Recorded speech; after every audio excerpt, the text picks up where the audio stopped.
आम्ही बोलतो आहोत, उद्धव ठाकरे बोलतायत, शरद पवार साहेब बोलतायत की याच्यामध्ये दुबार मतदार आहेत, शेतकरी कामगार पक्ष बोलतोय, कम्युनिस्ट पार्टीचे लोक बोलतायत, काँग्रेसचे लोक बोलतायत, सगळेच जण बोलतायत. एवढंच नव्हे, भारतीय जनता पक्षाचे पण लोक बोलतायत की दुबार मतदार आहेत, शिंदेचे लोक बोलतायत दुबार मतदार आहेत, अजित पवारांचे लोक म्हणतायत दुबार मतदार आहेत. अरे मग अडवलंय कोणी?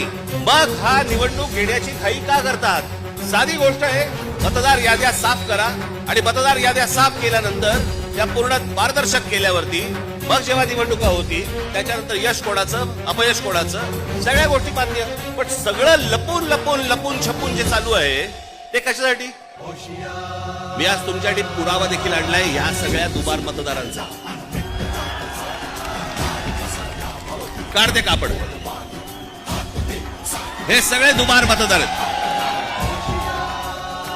हे एवढे सगळे दुबार मतदार आहेत. म्हणजे तुम्हाला कल्पना येईल महाराष्ट्रामध्ये काय प्रकारचा गोंधळ येतो. आणि एवढे पुरावे दिल्यानंतर देखील हट्ट सुरू आहे की नाही नाही, कोर्टाने सांगितलंय जानेवारीत निवडणुका घ्या. कशा घ्या? का घ्या? कोणालाही घाई. 5 वर्ष निवडणुका घेतल्या नाहीयेत, 5 वर्ष. अजून 1 वर्ष गेलं तर काय फरक पडणार आहे? काय फरक पडतो? 5 वर्ष काही फरक नाही पडला, अजून 1 वर्ष गेलं. पण जी माणसं भरली आहेत आतमध्ये त्याचं काय करायचं? मग त्याच्यातल्या त्याच्याच निवडणुका आटपून घ्यायच्या आणि पुन्हा यश पदरी पाडायचं. याला काय निवडणुका म्हणतात? या निवडणुका अशा याच्यात तर लोकशाही तरी टिकेल.